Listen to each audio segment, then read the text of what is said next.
All right, I'm live. Starting by myself. Why not? We'll get warmed up here. Hello, everybody. Welcome to a Sweetcast live stream. And I thought if I really want to do like a 45-minute live stream, I have to just do it myself because it's too hard. Like especially when you have over any more than 3 people, including myself, so 2 guests. It is way too hard to direct a stream. Like to have stories that you're going to go over, to have like a point of the stream, all that jazz.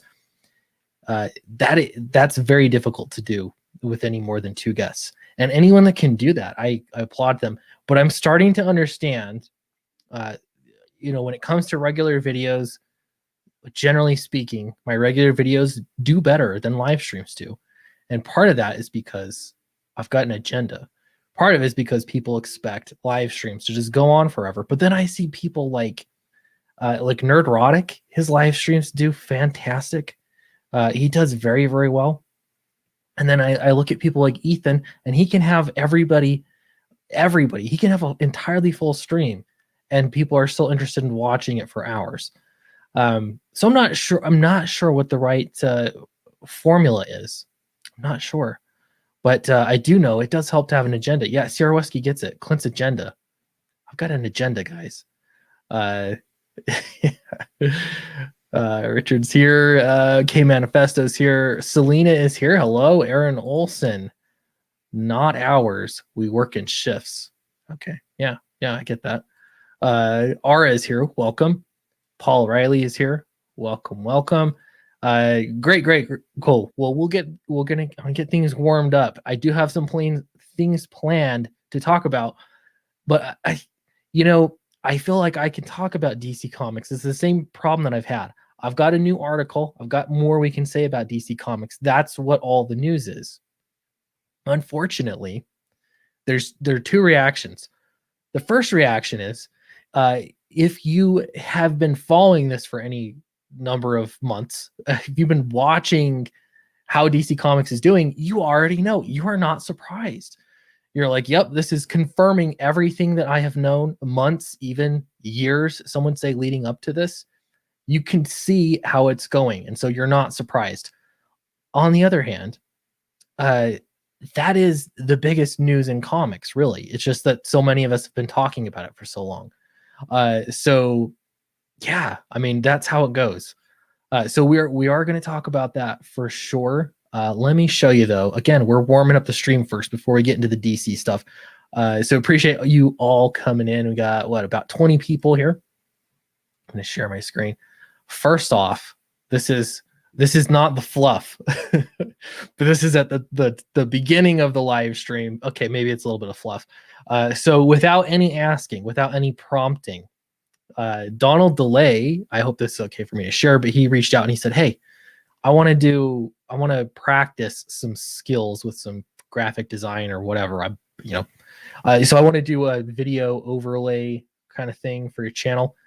And I was like, hey, sure, I won't turn that down. So he sent this to me, and it's great. And I need to figure out how to implement this. I think I've got it figured out for my regular videos. I think I can get this put in. I need to just put a little time into it just to confirm. For live streams, I think I could make this work if I was using not StreamYards, but if I was using, maybe if I do the paid feature. But the other one, OBS, I think I can make this work. Yeah, use OBS. OBS you can do a ton of stuff with. The problem, I can use it. I've used it on and off, but it takes up so much computer processing power, and I don't really understand why, but you can do a heck of a lot more with it. It's just that StreamYards is so easy. It's ridiculous. So I'm going to try and do this for my regular videos. Donald already, looking at it, he's already formatted it to how my regular videos are, with my little talking head in the bottom right-hand corner and then the screen share. And so this is actually perfectly formatted for that. So I'm going to give it a try. Again, I need to spend a little bit of time just making sure I have it dialed in, but I think it'd be fun. It'd be fun. Yeah. OBS is very engineering for sure. There's so much you can do. It's almost like it was like when I first learned how to use Photoshop. You guys ever been there? You're first learning how to use it, and it's like so much. There's so many options, and you're like, I just want to know how to put my brother's face on this chubby kid with a mullet. That was, I think, one of the first things I wanted to learn how to do. So we'll see. Let's see. Half the fun of streams is interacting with the chat. Absolutely. Yeah, that is different. There's a point here. Let's see. I really don't enjoy those streams with too many people. I prefer two people having a conversation and chatting with the stream. Yeah, honestly, I think that's what I like too. Like those are the ones I prefer to watch. I don't know. Yeah, it is fun. It's fun to talk with the chat. My problem is, well, so I've been doing this for 2 years. When I first started this, and especially if I was live streaming by myself, I would get nervous and forget to breathe. Sounds ridiculous. I'm not a natural at any of this, but I would do this thing where I hold my breath, and then I'd end up like, and then it sounds like I'm more nervous even because I'm not breathing. Somewhere along the line, I have learned to just pause and breathe. It's all good. Just pause and breathe. But it's taken me far too long to learn how to do that. I think now though I'm reasonably comfortable on a live stream by myself, but part of that is having an agenda. So we are going to talk about an agenda for sure. It'll be DC Comics, but first let's look at a couple campaigns here. So Downcast Rise and Falls on Indiegogo still. I'm trying to figure out how to use in demand most effectively, and I'll tell you, it's actually pretty great. It's been working. Yeah, this is part of my agenda. It's been working pretty well as a store, and I think in essence, if you look at what Indiegogo's in-demand store is for, because technically it is called in-demand store, it's like an online shop that people can buy as you go. The problem is, though, I'm finding that Indiegogo really limits what you can do. If you're an individual creator and you're using Indiegogo as sort of like an extra appendage to what you're doing, then that can be good. Like it helps round out what you're doing. If it's your sole source of cash flow, it becomes a little bit more difficult because you can't really have. I'm seeing the pull toward you got to have multiple campaigns running like frequently in order to have cash flow, like just from a business sense, from a publishing sense.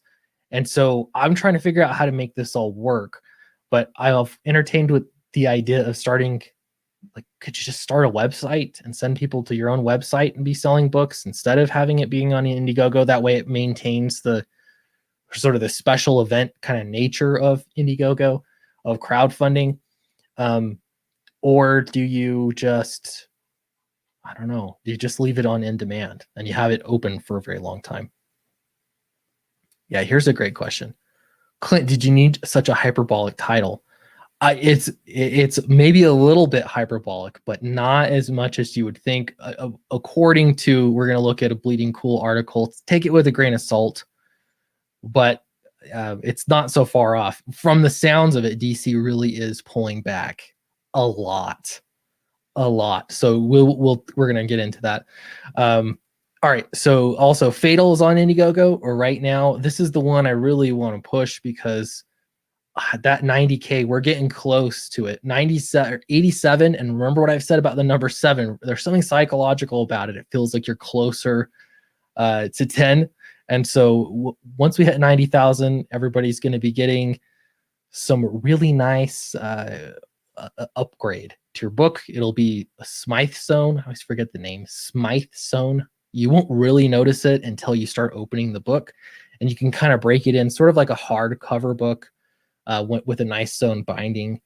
You relax the spine, you get it broken in, and then you can actually open the pages a lot wider. So you could sit it on a table and just enjoy it. Whereas the glued bindings for most trade paperbacks, you kind of have to fight it to keep it open, if you know what I mean. So that's the stretch goal at 90K. That's what we're going to do. Let's see. So let's see some feedback here. Heck yes, website. No one can platform a website. The Young Ripa business model. Does Young Ripa have a? We should look up his website. There's something to it. And then I don't know, percentage wise, with a shopping cart, you might actually be keeping more of the money anyway. For real, get rid of the middleman. All right. You guys are convincing me. I think it could be a good idea. So I'm going to look into starting a website. I've noticed, generally speaking, I'm going to be totally transparent with you guys because I know a lot of you come here for the numbers. You're interested in it. Downcast is kind of a range, but anywhere from $600 to $1,200 every 6 weeks.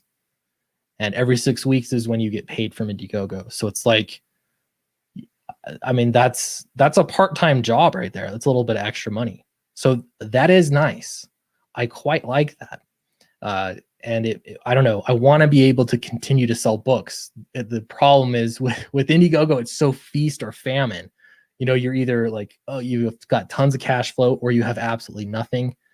And I don't know, that's just, it doesn't feel right from a business standpoint. If you're just a creator and you're making one book and you just want to make the book, it's great. But for looking, I'm trying to look at how to grow and how to be sustainable without bombarding everybody with too many campaigns. I worry that if I did 4 campaigns a year, then people would be like, yeah, I could take a pass on this one. You know, we'll see. We'll see. I got to say one more thing, though. We're going to get into the DC stuff. But one more thing. I've already talked. I've been looking at Downcast 3. I do want your opinions on this. I got connected with Matt Weldon. I love his covers. I think he does such a great job. And his covers always sell so well. Like you can see here, just, you know, this doesn't represent all the covers sold, but Matt Weldon's cover outsold Kelsey Shannon's cover. And that's saying something because this cover is beautiful. So I got talked to Matt Weldon. He's going to be doing a cover for Downcast number 3. And we're going to be expanding it. It's going to be bigger. The goal is I'm moving toward doing trade paperbacks first, single issue floppies through Alterna Comics, and make the price make sense. So that's the goal. We're sort of moving to that model. So there's going to be more story content per book. That's the goal. Anyway, so I asked him, I'm toying with the idea of not doing a variant cover.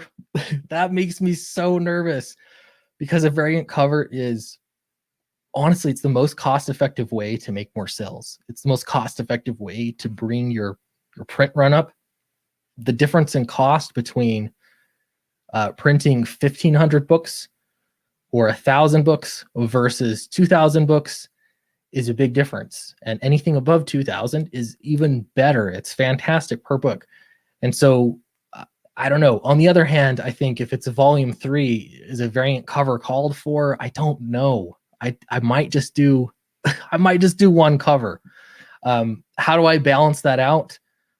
I balance it out by putting another book in there. If you've been worried about shipping, then what I want to do is have Dracula in this same campaign. So what I'm trying to do is have more books, more stories into one campaign and hope that doesn't break the universe. But that way, like the biggest thing I hear from people, especially if you're overseas, is it's just so expensive. So if it's expensive, I can't really change shipping costs. USPS costs what it costs. But something I can do is have multiple stories that can ship together, and that would technically save you on costs. So if you're interested in Dracula, you can get Dracula. You can also get Downcast 3, you know, and they ship together. So that would save you money. That's sort of the goal there. Let's see. Let's see how much of your audience goes for the variant cover. I'd have to pull up specific numbers. I could do it right now. I'm afraid I'm going to dox somebody though. If I do, I haven't looked at if it'll show names and addresses or anything, but that's a good question. There is a significant number of sales that come through with variant covers. I'll look that up. That is a good idea, though. I should get some specifics. Let's see. Robert Roberts had a typing error. Yes, provide a variant cover. I gotcha. Shipping is balls expensive. Yeah, it is. It's kind of ridiculous how expensive shipping is, and the only way I can figure to fix it is to ship things together. One other point on shipping too is you'd think, well, if you ship in bulk, you're going to get a discount. I do ship in bulk. It's insane how much money I'm spending. I'm paying to the U.S. Postal Service for shipping, and I can even cross and see if UPS gives a better deal. They don't, and that's not even talking about media mail. International, you can't ship media mail. It's not an option, but USPS is still cheaper. So I don't know how many tens of thousands of dollars I would have to spend in order to get a little bit of a deal on shipping, but it is expensive. So the biggest thing that I do is if you are stateside, I use media mail legally by doing a barcode, by not shipping a floppy. And so that saves you money. I charge less for shipping because of that. If you're international, unfortunately, it's just expensive. I don't know how else to change that. Maybe a variant cover for a stretch goal. The other thought I had too, though, is if I did a variant cover day one or something and just said, hey, this is the special day one cover. Again, if you just have the option, if it's the same price, you can get one cover or you can get the other cover, and that's fine. But I know some people are completists and they want everything. This might be worth doing a poll over. If it was for sure a number one, I would do variant cover, but I don't know. I'm toying with the idea of just not. I don't know. We'll see. Jude says you're doing the Mike S. Miller multi-book campaign model. Yeah, I thought, and I did pull up Mike's campaign because I was thinking of just that. I'm not okay. So here's what I'm thinking. Hear me out. When you go and you back Cyberfrog, you're also likely to back the Ashcan because it's extra story content. Is that true? I know I am. If it comes down to like 3 different books, maybe that's a bit much. But my thought is, if I'm going to do a Downcast Ashcan, why not put it in the same book? So you're just getting more story for less money. I'm saving you money. So that was my thinking. So I thought instead of an Ashcan, it's just you get Downcast, you get Dracula, and that's sort of the thought there.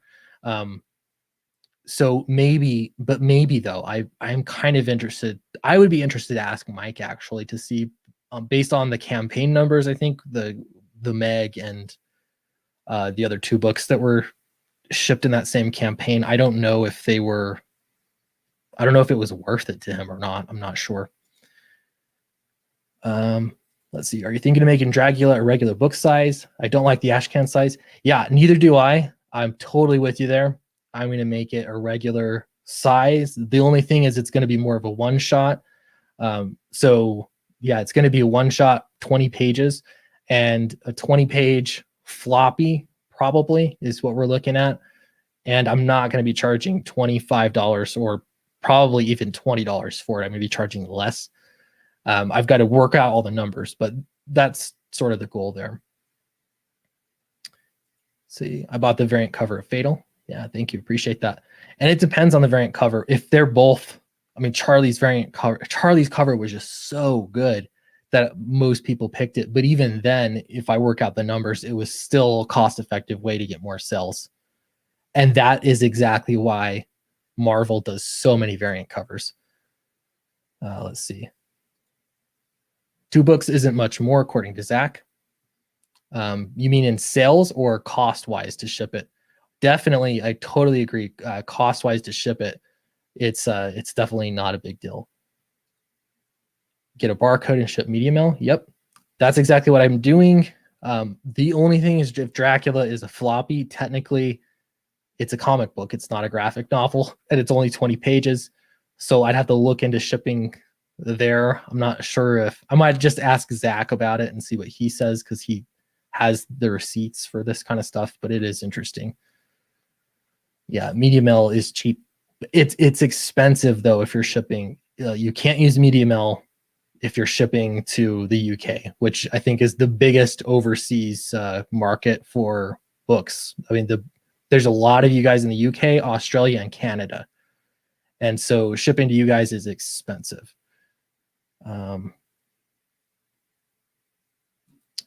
Jasper needs a wrench. Okay, I can wrench you. I'll get you a wrench. Let's see. Shane says no ash cans suck. Yeah, and that's okay too. The idea is just to give you a little bit of option, but without making you feel like you need to spend a ton. Like what I want Downcast to be is more of the affordable. Like this is an affordable way to get a lot of story. You know, that's the goal. So I'm hoping to get there. That's the goal. Yes, pay attention to Polito. He has a new campaign that isn't Lady Death. Oh, wait, right now he has a new campaign? I know he switches up quite often. So I can't afford to buy 2 of the same book from a crowdfunded project. Yeah, so buying variant covers, I totally get that. And I will pass on variant covers depending on the campaign because of this exact reason. And so that's why I thought if you're gonna, it's gonna cost me a little bit more money ahead of time, but I could just, I can just do my own thing. I just do another book instead. And that way we're not doing variant covers. I don't know. Then I'm not asking you guys for more money. Care for co-host Clint? I think I'm okay. I kind of wanted to try doing it alone tonight. That was the goal. But I appreciate the offer. Okay, last one here, and then I'm going to move on to the story. Yeah, I'm growing weary of buying 2 or 3 covers for one comic. I only want a second book of the same content. It's pencils or inks without color. Yeah, if you're giving someone a different kind of book, I get what you're saying. I agree with it. So the artist edition is definitely different. It's totally separate print run if I'm talking about Fatal, the artist edition. But we did have a variant cover, and I mean they sell, but on a number 3, I don't know. So I've already committed. I've got Matt Weldon doing a cover for number 3. But right now he's the only one doing a cover. So I don't know. Maybe I'll pull everyone. I might just leave it that way. And I'd rather have you, if you want to support the campaign more, that's the thing, is I'll have Dracula, or I'll have, I'm thinking of some other perks, but I'm not going to do something like this. That's $100 collector's bundle. I'll have a collector's bundle, but it's going to be less expensive than that for sure. So anyway, all right. So those are the thoughts. I'll probably put out a poll. Just it's a little helpful, and we'll see how it goes. Anyway, so that's sort of some of the plans. All right, DC Comics. This is the story of the evening. DC Comics. This is gossip from Bleeding Cool, which is, I mean, nothing new, except they say it's gossip, but I guarantee you there are people talking to Rich Johnson at Bleeding Cool that work at DC or have worked at DC. So there's a lot of information spilling out from DC. I'll tell you, I knew, what was her name? Marie, she got appointed to editor-in-chief, right? When she got in, everyone was congratulating her, kissing her butt. And then after that, she fired a bunch of people, or DC fired a bunch of people. I knew that those firings were happening. I knew that they were coming. I knew that they were coming the day before, because there are people, the information is out there. It's spilling out, and they're going to be more. Yeah, is that her name? Jarvis? Yeah, I forget her name. Anyway, so we already knew that was coming. So it's gossip, but they're coming from people that are working at DC. So there's a lot I don't trust about Rich Johnson, but when he says that there is a rumor and he says something specific, it's because somebody at DC told him this specifically. Now that person could be wrong, or they could be changing course over time. maybe it's not all decided, but you can count on the fact that there's going to probably, there's probably some truth to this. Anyway, so here he goes. I've heard several versions of this rumor on and off for the past 15 years, alongside the words that Dan DiDio was going to be fired from DC Comics publisher. And for 15 years, neither came to pass until Dan DiDio earlier this year. Now, I'm going to pause there for a minute. How many years has like your boy Zach been saying that the comic book industry is in serious decline, that it's dying? People have been really upset to hear about this, but you can see things moving. They've moved very slowly. I think COVID sped things up a little bit because the restrictions, but all of this, there's no reason why it wouldn't have also happened. Let's pretend that 2020 was just the greatest year ever. Everything was just fine. There's no reason why this wouldn't change unless the comic industry massively changed. So they've got to make some changes. So these rumors have been going around for a while. Dan DiDio is gone. All right, so he continues, which seems to set of dominoes up to this week and beyond. But this week I've heard it more times from more senior figures than before. For the first time, I didn't get any pushback from the kind of people who normally push back on this sort of thing and say it's a load of stuff and nonsense. Yeah, that's another thing too, is they'll call you a bigot if you bring up that DC Comics is in trouble. You're a bigot. You're a toxic person. But in this case, it's true, and everybody knows it's true. They're allowing it to happen slowly. I'm surprised that DC has not been in chart. Like, from a public relations standpoint, they have not been ahead of this at all. They've not been saying or preparing people for the fact that they're going to be shrinking a lot. They just let it go. But that's consistent with how they've run the ship in the past. So, all right. So that Warner Bros. Firings of yet more DC Comics senior staffers and the subsequent fallout across the company is part of a series of measures that will include a switch away from month print comic books towards digital comic books, serialization of stories, then collected in trade paperback size volumes, or larger, thicker anthologies aimed at general mass market, a bookstore market, the book fair, so on, so on.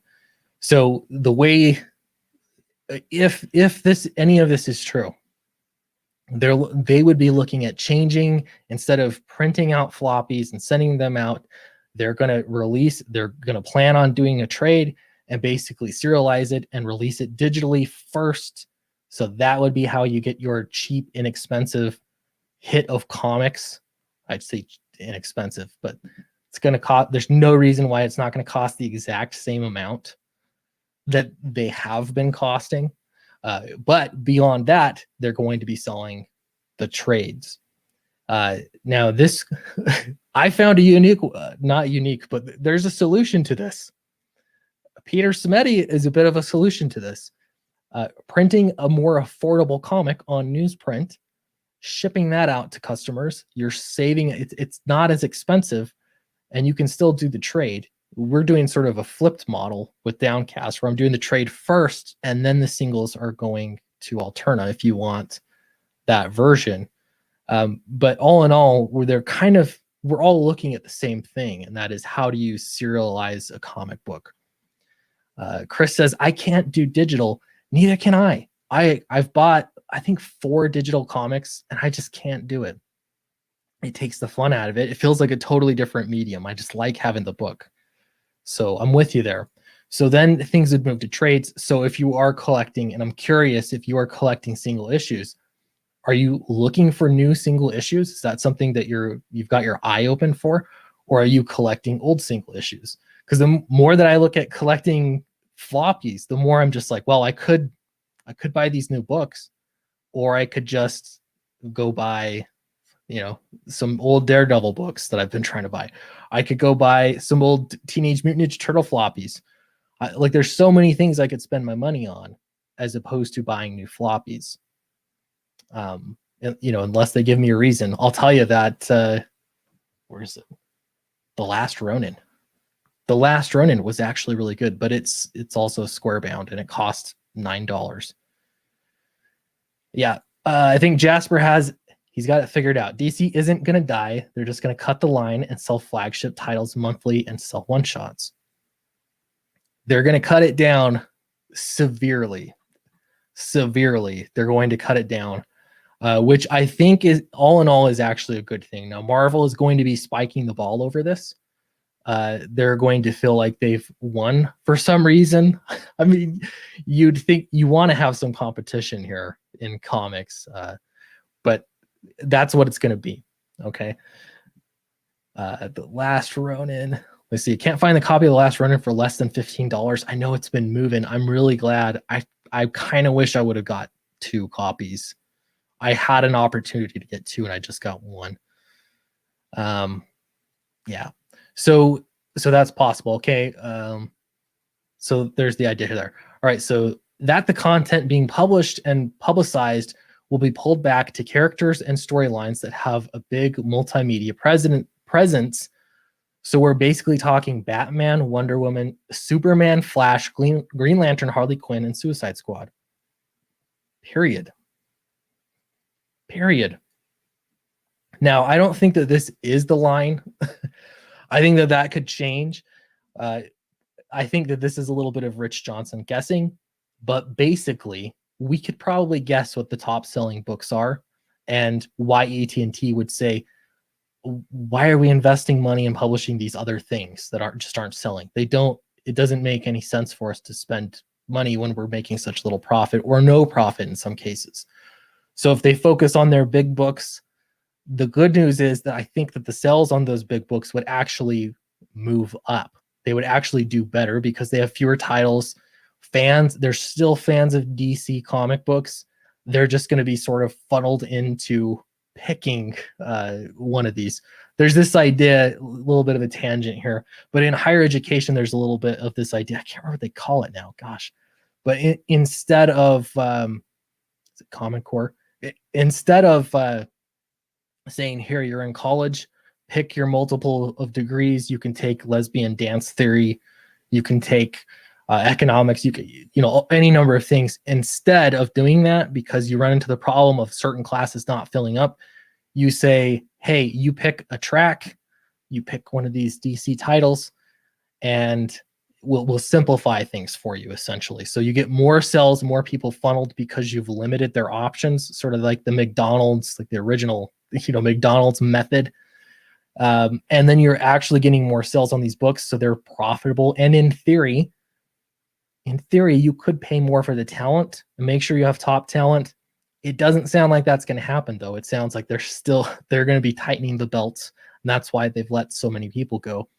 And maybe, to be fair, there could be, and there probably are, big name creators, writers especially, that are getting paid an awful lot of money for how much value they're bringing to sales. When you could say Batman is going to sell so many comics, why would we do this? So anyway, super chat here. Thank you very much from C. Kalinwalski. I hope I said that right. $10. Thank you so much. Says you have a chance to do something special with Dracula. It should be its own campaign. One shot, 20 pages will come across as no big deal and people will treat it as such. I've been, this is the kind of stuff that keeps me up at night. I appreciate that. I've thought about this quite a bit. I have an idea for a one-shot Dracula. The thing is, though, I could look back at the drawing board and say people really want Dracula, for me to write Dracula, and say I'm going to make it epic. It's going to be epic. I'm going to do Dracula, whatever, the way that I want to do it. But it wasn't my idea. Is the thing. I didn't come up with it.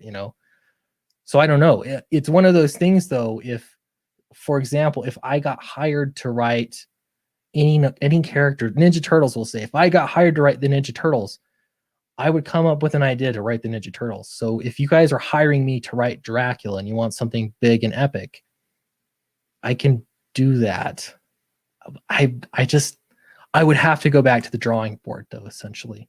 So I do appreciate that feedback. What Sweet Comics? Well, this is Sweetcast. Sweet Comics is my publisher. Basically, my publishing. I call it an imprint, but it's for all intents and purposes a publisher. So yeah, a little bit of hyperbole, but I'm growing, and it's sort of symbolic of a lot of small independent creators. I know a ton of people in this market right now that are starting their own publishing companies, which is wild when you think about it. Instead of, you'd say that now is the worst time to start a comics publishing company. Look at DC Comics. Why on earth would you start? They have all of these great characters and all of this IP and so many years of history. Why would you start a publishing company right now? But when you actually look at it, it's not that crazy. It doesn't really seem that crazy because people are making money in comics. They're finding other ways to do it. They're not as bloated as DC. They don't have as much baggage either. Anyway, there's my point there. Lesbian dance theory is a fun class. If you can get people enrolled, that's all that matters, I guess. Let's see. Let's see. Yes, do it. Narwhal is doing Nosferatu, so you got to outdo him.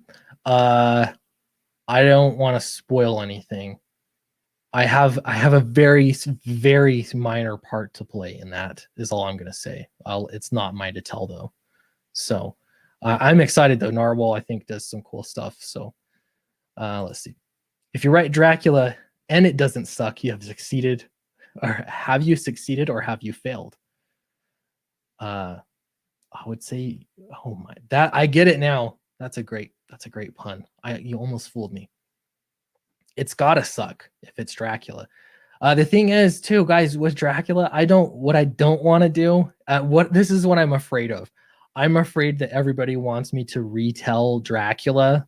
I really don't want to do that. It's already been done. There's already the Mike Mignola version of Dracula in comic book form. I don't want to do that at all. That's not exciting to me to just do an adaptation of the book or the movie and do it for comics. I would much rather do something different. So the idea I have for this one shot is very different than what you'd expect. It's still rooted. It has a big twist, very big twist. But I don't know. But it doesn't lend itself to being a big ongoing thing. If I was going to do an epic Dracula story, what I'd rather do is have Dracula current day, modern day Dracula. I think I have some very general ideas of what I would do with that. Yeah, this is why I'm afraid. I don't want to screw this up. Let's see. DC may sell at Walmart, Target, bigger audience, no more continuity. Yeah, that could be the case. And I could also see them doing like a Batman, like we're going to do a Batman story. It's a new thing, but it's basically a mini series. It's not, it's not some huge thing. It's not connected to everything. Do you already have the one shot written? Yeah, mostly do. But I've written a lot of things I haven't actually made. I'm second guessing all of this now. I don't know. If I make it this epic thing, again, if I can only do 2 crowdfunding projects a year, it gets tough because it takes so much time. It's a lot of just waiting. It'll take me forever to get these books done. If I can do them at the same time, it's easier. It was a matter of time that would happen. Yep, I agree. Let's see. Know your own modern day. I don't know if that means like no, don't do the original idea. No, do the modern day one, or no to the modern idea, the modern day one. Let me know. Here's a question. Have you read Dracula recently? Not recently. I read it years and years ago. I did look up for some research. I looked up several notes and things on Dracula, specifically on Bram Stoker and how he got the ideas of Dracula and some of the stuff that Bram was into. because I think that that's relevant research. So I was kind of looking there and was more of looking, it's basically kind of an origin story of Dracula, which you don't really hear in Dracula. Yes to modern day. Okay. That's fair. I'm really gonna think on this because I would hate to give you guys something that you don't want. There's a lot of pressure on Dracula because it's an existing character. Make a YA version of Dracula where he's a gay black husband. Yeah, that could sell. I don't know. OMG, Clint Stoker's Dracula, you have to do it. I'm gonna do it. It's just a matter of what form this takes. I had an idea for a one shot. If you guys don't want a one shot, if you want something big and epic, I can go back to the drawing board. You're the boss. That's what it comes down to. But I don't know when I'm going to launch this campaign, though. That's what it would come down to. Let's see. The book is so good. I wish they'd make a more faithful film adaptation, leave out the love story much better when he's a straight villain. Yeah, I think I don't know. If I did a modern day one, I'm just sort of riffing here, but I thought a modern day one could be cool if it was like he was a pickup artist. I can't remember. Rouge V, you guys heard of that guy? Like an internet pickup artist, modern day kind of thing. Not like he's, he doesn't have a YouTube channel or anything, but he's somebody that he's just very good. He's been alive for a very long time. He's old. He's creepy, but he's still like, he's just out there like playing. Like that's what it seems like he's doing. But really, it's about sucking blood. That's what it comes down to. So I don't know, that's a very, very loose concept for an idea I had. But to me, it should be horror. I don't want to do superhero Dracula, right? I mean, that's been done too. I'd rather have Dracula be a creepy vampire that sucks blood. That would make more sense. 666, appreciate that super chat. 666. Dracula may not have been your idea, but it's your destiny. I know. I get reminded of it so much. When do I do the campaign though? If it's its own thing. See, Vigilante Williamson says one shot is fine. Thing is, I can do multiple books at a time because I'm writing it. It would make more sense for that, but I have to wait for artists. So if I'm getting them funded differently, it's going to take me years to get all this done when I could just do it at the same time. Let's see. Yes, I imagine Mystery probably drinks blood. Yeah. Let's see. If Dracula were alive today, he would run a 24-hour nightclub in Miami. Oh my gosh, that's a great idea too. Yeah. How about what was H.H. Holmes, serial killer? He figured out, like, if you think about it, Dracula's been around long enough. He'd have the resources. Presumably, he was wealthy. So you got money. Wherever he's living, maybe he moves. Maybe you can't stay in one location for too long. You get found out. So you got to move. So maybe he starts up, like, here, that was a good idea. Starts up a nightclub in Miami. He's got a thick accent. He's moved there and he's hosting people.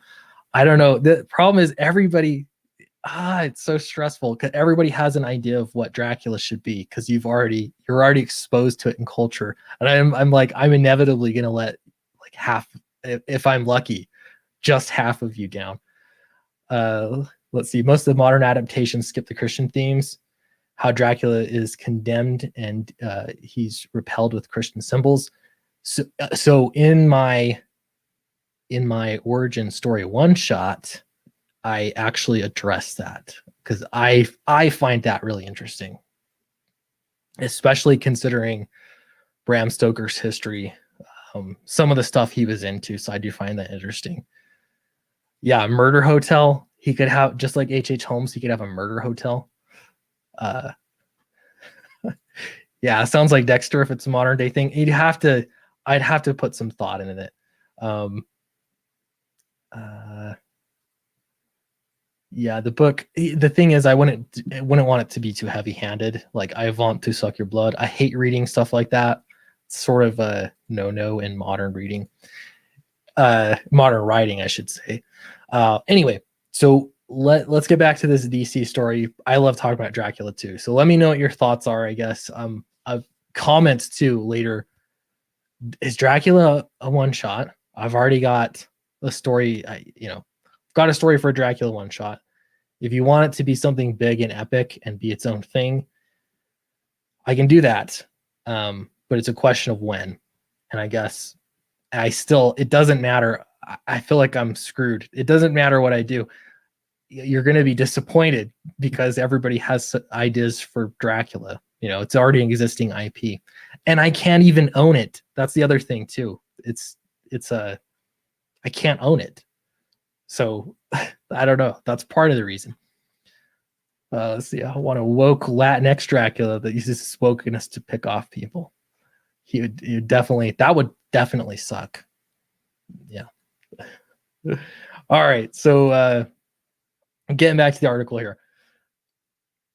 Bleeding Cool has named a number of redundancies made by Warner Bros. In recent days, as well as adding further details as to what was taking place at the publisher the day afterward, later partially corroborated by Comics Beat. No other comics news source has reported further details as of yet. That's because he's being leaked information. This may be because DC Comics has not issued any official press release. Nope. And there's two things here. Just my public relations hat. Sometimes companies leak information on purpose, and they leak them to sites, possibly like Bleeding Cool, possibly other sites. They leak information on purpose. At the same time, I don't think that DC Comics is doing that, but it's possible that they could be leaking it on purpose.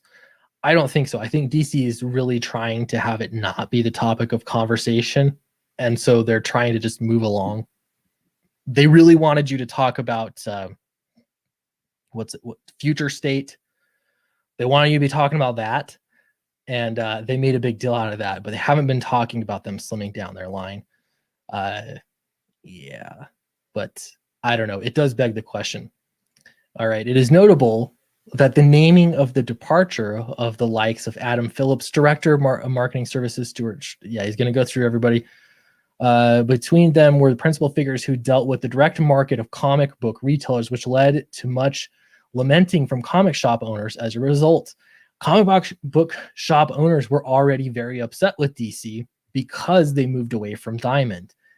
In my personal experience, I have gone to comic book shops that after that happened, once they started opening, they had signs up everywhere saying that DC Comics were on sale, fire sale. They were selling and trying to get rid of all the DC Comics to make some kind of a statement.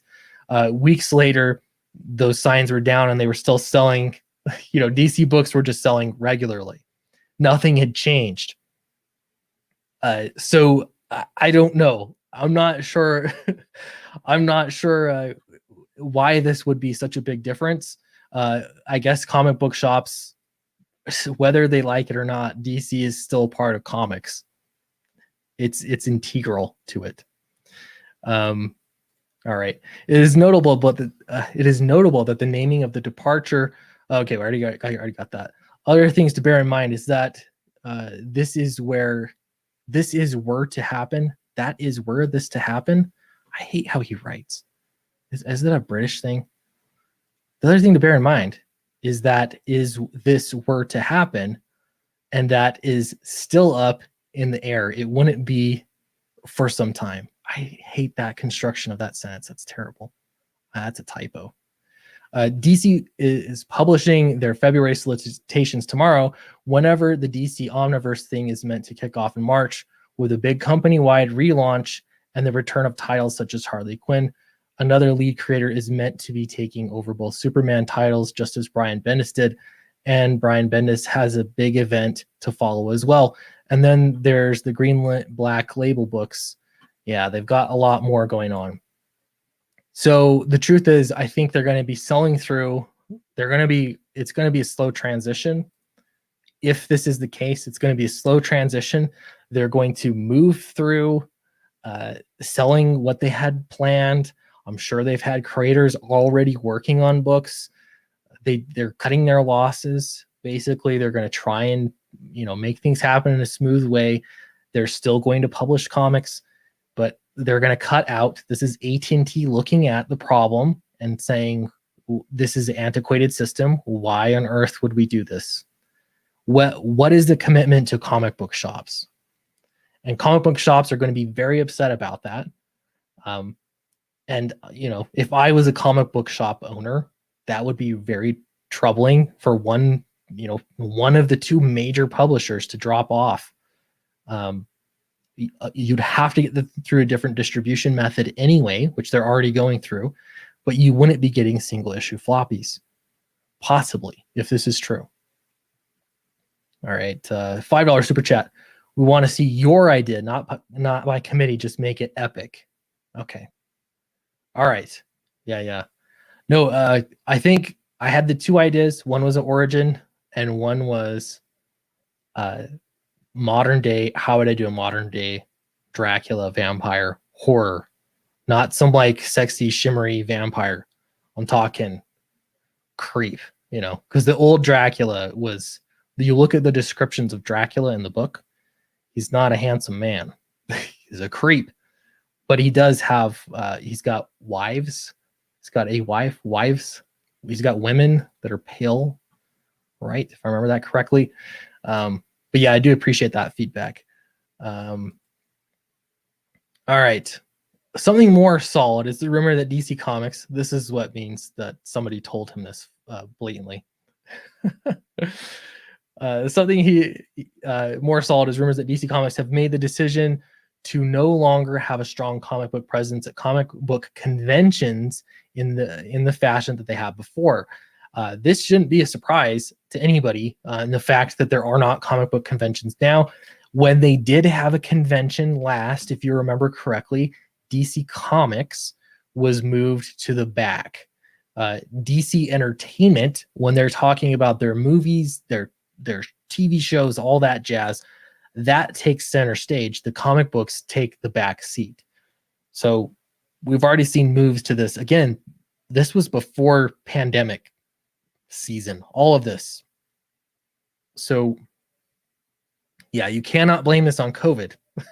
You can't. It was already changing. The wheels were already in motion. Yeah, it'll be changed to Warner Brothers instead of DC Comics, and that'll be the big thing. Warner Brothers, and then they can promote everything else.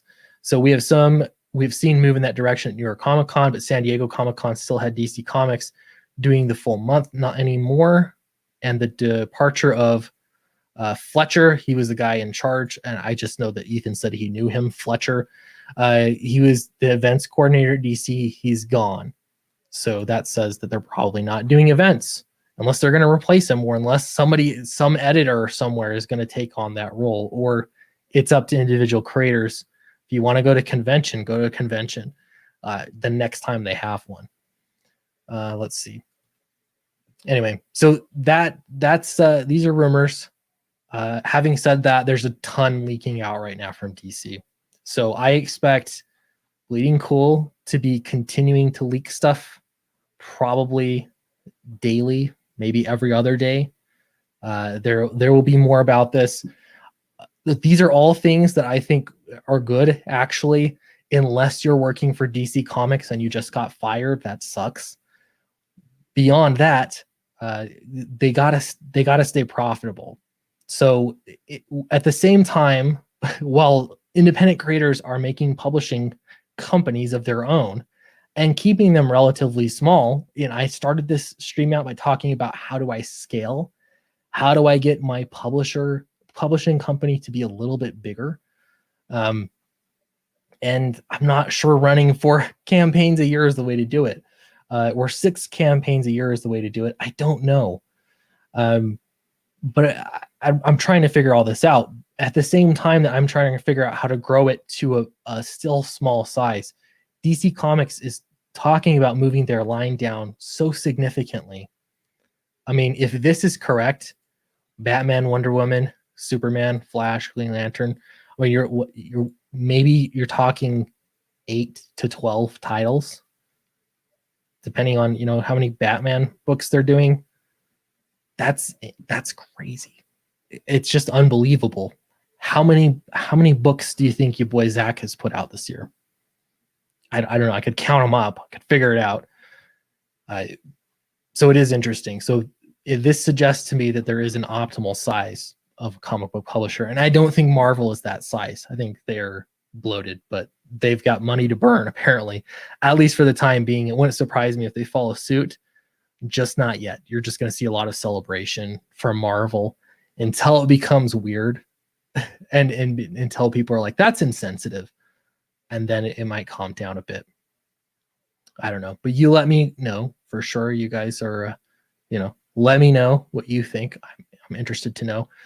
All right, Fatal is on Indiegogo right now.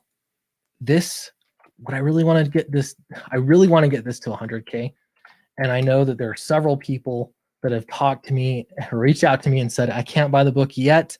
I'm going to wait because it's in demand, and I'm going to back it. So I think that we can still hit 100K. I think that's totally doable because we're in demand. Charlie's working on pages. I think last week you got a little sneak peek there.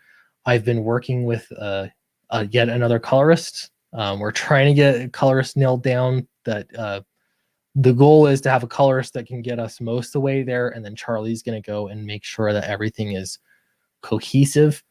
And honestly, when he's done that with a few pages, I cannot personally tell the difference. If you showed it to me, I would say, oh yeah, Charlie colored that one too. So that's what we want to be doing. We want to move in that direction, but I don't know, maybe some of you have a keen eye. Either way, we're looking at some very good colorists. So I hope this works out, but it's going to work out one way or another. We're going to get this book colored. But in the meantime, we're still promoting it. Want to get up to 90K. We're going to get the very nice bindings for this. We do have a variant cover, but we also have this artist edition, which is a totally different book, totally different print run. And when we hit that stretch goal, this would also be Smythe Sewn. So if you really want to enjoy that black and white artist edition without sort of fighting against the glue in that binding, you can actually lay it out on a table. You got to kind of relax the spine, so to speak. And then, you can read it on the table. So this is on Indiegogo right now. If you haven't backed it, check it out. If you have backed it and you're looking at more ways to support, something you can do is back a head sketch. Get some original art from Charlie. It does come with a book. You can put that head sketch at your book, or you can hang it up on the wall, whichever you want to do. The print set is another good option. It says it's limited to 100, but that was just a guess. I'm limiting it to the number of backers that back it. So if we have 13 of these backers like we do right now, I'm going to limit it to probably 15. I want a few extra, just, make sure if anything gets damaged in shipping, but it's going to be very limited to the number of people that back it. So that would be great. Limited print set, all signed and numbered by Charlie Snogans. This is the all three. Yeah, you guys get it. You've seen all this. T-shirt, that's another one too. If you've already backed the campaign, you're looking for some way else to support it. Grabbing this sweet T-shirt by popular demand, which I'm actually 22 sells on a T-shirt's pretty good, I think. I've had a T-shirt before on my YouTube channel. Nobody bought it. So I was like, why did I do this even? But yeah, there's a T-shirt. Also Downcast, Rise and Fall. If you haven't backed it yet, check it out. We still have, even for new readers here, options of Volume 1 and Volume 2, as well as some original art. We've already sold 3 out of the 7 pages available of original art. And I think I have a better idea to sell original art in the future. It might be a little bit more complicated, but you know how you can choose your T-shirt size? I was thinking you could go here, click original art, and then it has a numbered system. So you can pick a number, and then I'd have a gallery somewhere in here, or a link out to a website for a gallery. And then you get a pick. So they'd be numbered like, 1, 2, 3, whatever, 1 through 12. And then you just pick which number you want, and it's limited, so it disappears when it's been sold out. That way you get to pick the exact page. I don't know. I might try that. We'll see if that works. So that's Downcast. All right, checking back in on the chat.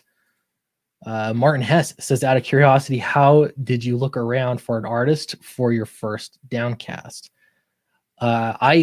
I found Nacho on DeviantArt. I like to make fun of DeviantArt quite a bit, but the way to do it on DeviantArt, if you're really starting from scratch and you don't know where to find artists, it's actually, I think, a good place. But the way that you do it is you go to their forums and you post.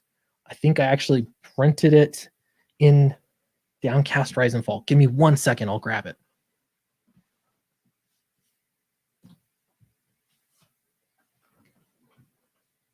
Here it is.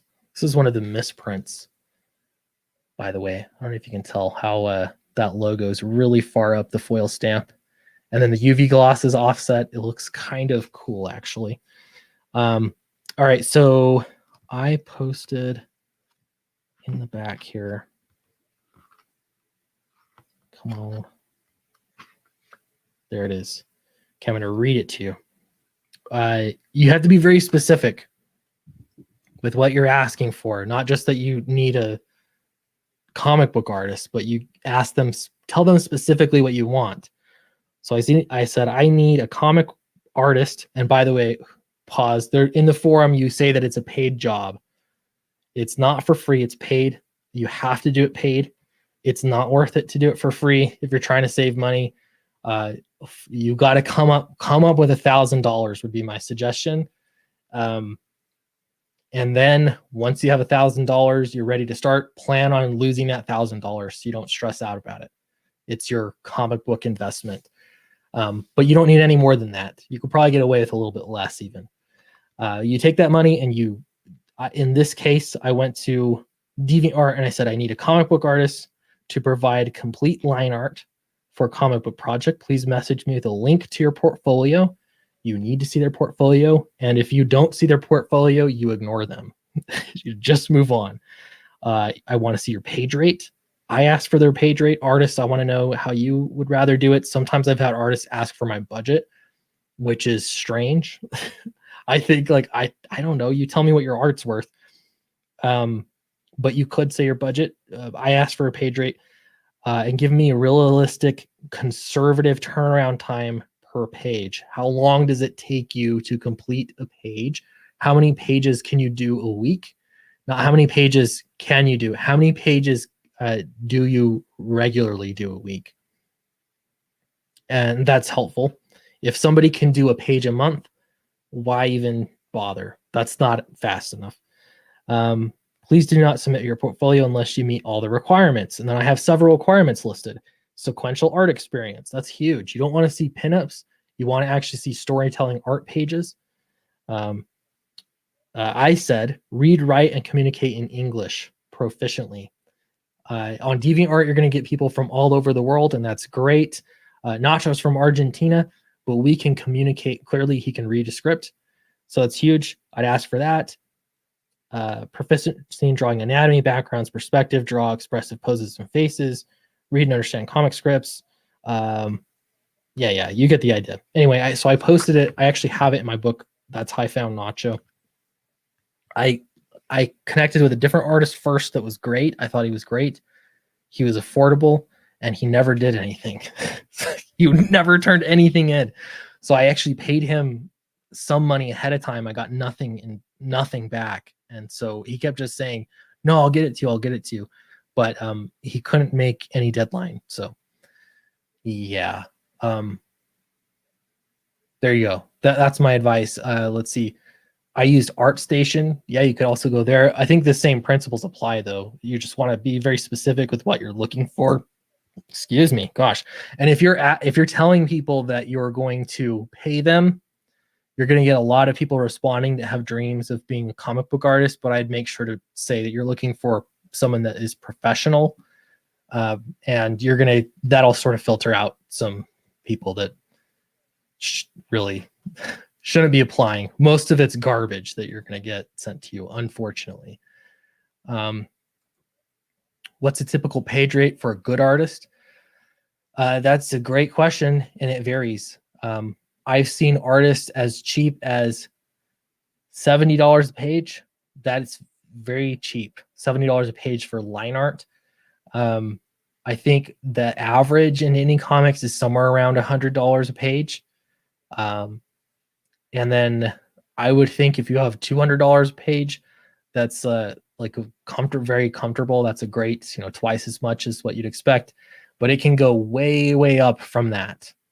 So I would say for a good artist, you're going to want at least $100 a page, and anywhere up to $300 a page. And $300 a page is going to be a very good artist. Really, that's a very comfortable page rate. Yeah, just finished Downcast 1 and 2. I loved it so much. Adorable stuff. Hey, thank you. Really appreciate that. I love hearing when people read it. I had somebody send me, they were telling me specific things they liked, and they sent me some fan art stuff like that. I love. It's the best. Let's see. I got an annoying chat with an artist wanting to work with me today. It was annoying. Oh, that's too bad. Or you could be like Donald and Nasser, just split it 50-50. That's that can get difficult. There are a lot of pitfalls for that. Honestly, generally speaking, I want to just do work for hire. You have all the risk on your shoulders because you're promising to pay the person you're going to pay them. So if you fail, you fail. But I don't know. At least that way you have a page rate agreed upon, and it's good just to have a page rate. Is there general forms on DeviantArt, or is it a sub form? It's a sub form. There are general forms, but I think it's a sub. I'm not that into forms, I guess, but they have a form for jobs. Well, I'll just look it up real quick. They have a form for if you're looking for work, and then they have one if you are. I haven't been on here in an awfully long time. So you go to forum right here. And then in here you scroll down, and there is, here you go, employment opportunities. I don't know if you can see that very well. Try to employment opportunities, and you have job offers and job services. So if you are an artist and you want someone to pay you, you go to job services. That's, I'll be honest, I don't even look through that because you just see the same people spamming stuff. The way to do it is to go to job offers, and you create a new post, and you post, and you got to be serious, like you're going to hire somebody. That's the stipulation here. But yeah, we'll look at, let's see. This person is looking for an artist with a quick turnaround time. So they have instructions here. Please do not note me or chat me on DeviantArt. All messages will be ignored. I actually liked having messages sent to me. That was just me personally, but it's okay to do it this way because I was asking for page rate. So that's fine. But you want to have your instructions. And then if people are following your instructions on your post, they're probably going to follow your instructions in a script. And so it's huge. If they're still messaging you and you say, don't message me, then that's a sign. Okay, so you have people responding. Hey, I'm interested. They'll post some pictures. And the nice thing is you can click on their name and then go see their profile. What I don't see here is any sequential art. So that's a red flag. So I would just skip it just like that. No sequential art, skip. I mean, they have this mature content. I'm not going to click on that on a live stream, especially, but and then you're going to, look at the style, find something that works for you, I guess. But I know I keep rattling on about it, but everybody asks this question all the time. So, and you're going to see a ton of anime art. So far, all of this has been anime pinups. Here's the first sequential art page I've seen right here. And that's like a comic strip kind of thing. So This is the kind of stuff you run into. You could post a page rate and say, I'm going to be paying you $100 per page. Don't respond unless you can hack it for $100 a page. Yeah. See, pretty disappointing. I'm not gonna lie. I wouldn't hire any of these people because there's no sequential art. I'm just gonna check. Like, still, I mean, there's some they've got anatomy figured out. Like it's nice. I can tell you that this picture right here is not original. Like this is. Haven't you seen this on YouTube? I doubt this is the same person. It's a little different. So, that's that music to chill to or whatever. Yeah, I wouldn't hire a single one of these. That's how fast I look at it too. Catch my eye. I mean, there's no sequential art. None. Nothing.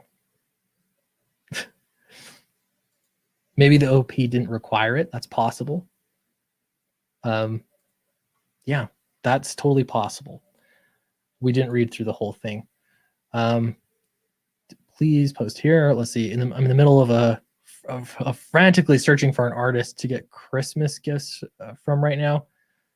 Oh, okay. So yeah, maybe you're right. Artist. I didn't search comic artist. I'm so sorry, guys. Here, let's go back. Let's do this right.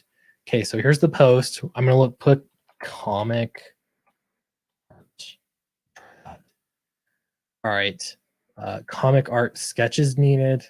No, we want comic book art commissions, comic artist. Hey, I'm looking for an artist for a new comic I've created. Let's see. There are links to portfolios here. Here's my portfolio. We're just looking. I don't know this person. Cool. There we go. Comics. There you go. So you'd want to check out their page rate. It's not bad. Yeah, there's no page rate, so you'd have to contact him. Usually they're not going to post them live. But yeah, see if the style is going to work for you. But that's, there you go. That was the first one I clicked on. I had to put comics in. Go figure. I forgot that little detail. It's not just about comics. Anyway, so you get the idea. It's pretty simple. You're just going to sift through a ton of artists. I'm guessing that maybe you have an idea of what kind of comic art that you like. You can tell people what styles you like. You can say, and I think I've said this in other times I've posted, no anime. Because if I know I'm not going to do anime style, it's very unlikely that you're going to convince me with your anime style to do a book. I'm not saying I'll never do a book with an anime artist. I don't know. Maybe I will. But, for the projects I was looking at, I didn't want one, so you can cut out a lot of people by getting specific on the style. I got 70 people watching. We like talking about how to make comics. If you have any other questions, let me know too. I get so used to all this stuff now, it's become commonplace for me. I forget that a lot of people are trying to learn how to do it. So finding an artist, if you have other ideas for finding artists, let me know. I've asked on Twitter before. I've just posted, hey, I'm looking for a colorist. That doesn't get as many responses as you would think. And one of the worst things is getting responses from people. They say, I want to color your book, but I can't. I have no time to do it. I'm so busy. I'll do it next year. That's useless. So you got to let people know a timeline. Yeah. The anime booty was a draw. Yeah, I mean, if that's what you're looking for, there's plenty of books. You could do that. Let's see. I'm just reading. Okay, catching up on chat. Cool, yeah. Here's a question. What belongs to you but is used more by others? Is that a riddle? What belongs to you but is used more by others? I have no idea. I got to find the answer. Chat, figure it out. I don't know. So that's how you find an artist. How do you find a printer is the next question. We could do one on that too. So one more thing I'll say about finding artists too is if you actually just talk to other creators and ask them. Oh, it's your name. I've got it. You own it, but others use it. There you go. You guys are smart. Smart. Ask around. And if you know other comic book creators, if you know other writers that are paying for artists, that's a great place to just get referrals. Part of the problem with finding people on DeviantArt is it's scary to send, they're scared because they don't want to draw pages for you and then you not pay them. You're scared because you don't want to send some stranger money and then not get pages. So you have to work out a payment process, and it's gonna, in my opinion, if you're paying somebody, like, pay them to do a little thing first. Say, hey, I want to see you do a style thing.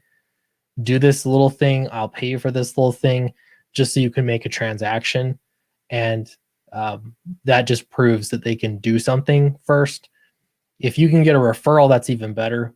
There's a reason why I end up using Matt Weldon to do covers all the time. And that's because Matt Weldon does a very good job on covers. He gets it. He turns it around quickly. He's great to talk to. He tries to make me happy with it. I like his art. Like, there's that too. But I'll tell you this: I could really like your art, and I still won't hire you if you don't turn things in. Like, if there's no timiness or any, sense of importance, or, if it's just like, I'll do it in a year from now, something like that, that's where it gets difficult. So for me, honestly, it ends up being that I can see how you end up using a lot of the same people. Having said that, I've always got one eye open for artists, because you never know. So, yeah, you never know. Artists are always in need. Colorists too. My goodness, if you're a colorist and you're looking for work, I don't know why you're looking for work, because it seems like everybody's looking for a good colorist that can turn stuff in. A good question: has someone created a CG forum for finding creators? Yeah.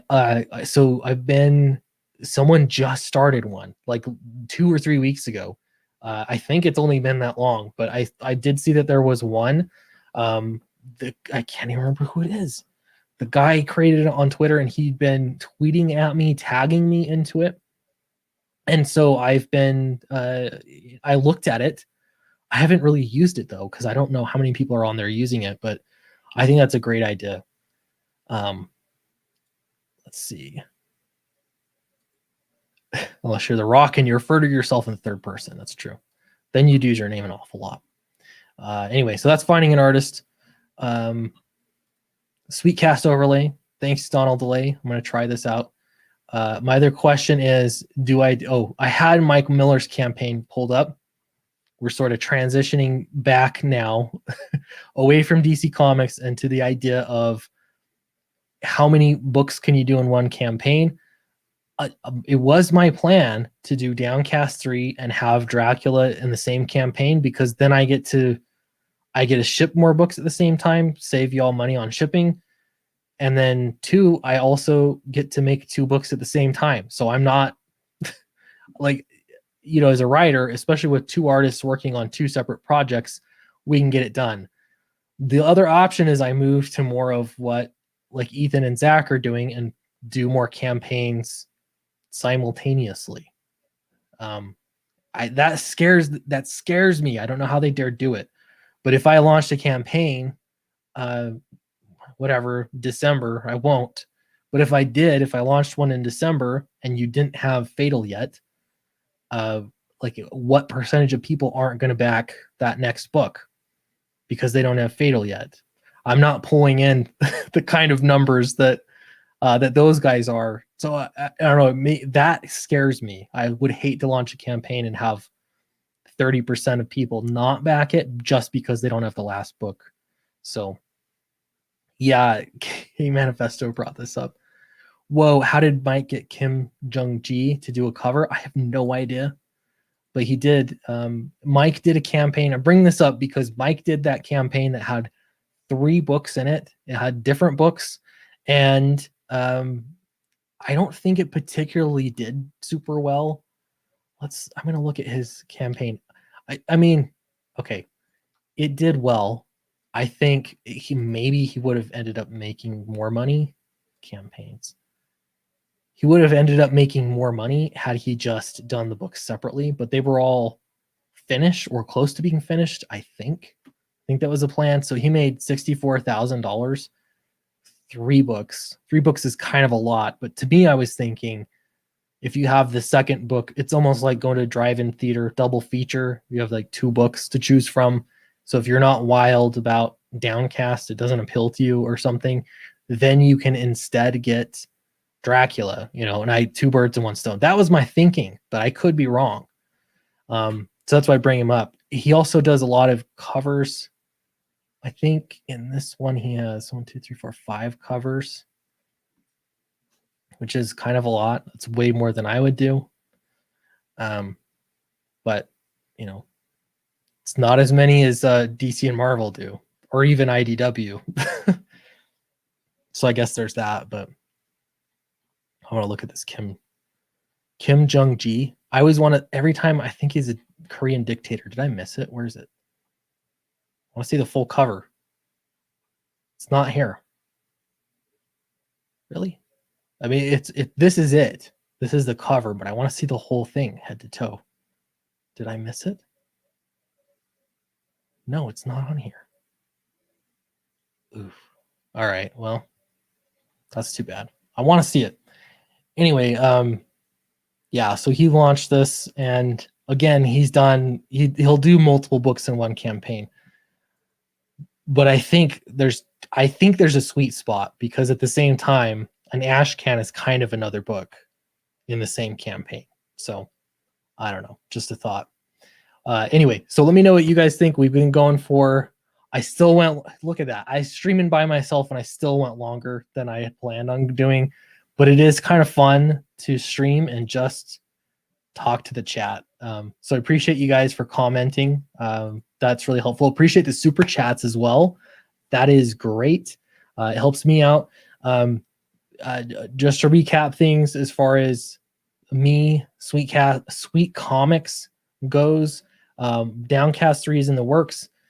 We've already got 11 pages complete, and we're moving. So the goal is to really, that's going to be the more economical story for people. You get more story more quickly. You get more installments. That's the goal. And so I want to really move toward the trade paperback version first, or if you want to wait for the alternate books, you can, either way.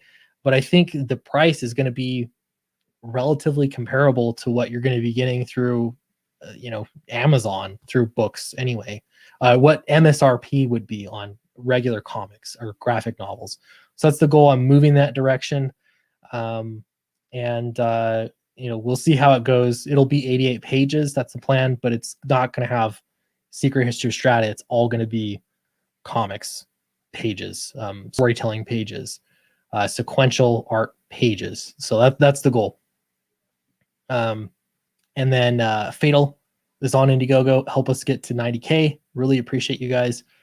I don't even have my email up, so I'm not going to even refresh it, but I think we've already passed. We're getting close to that 87K. And then once we hit 87, it'll speed up a little bit. It always happens.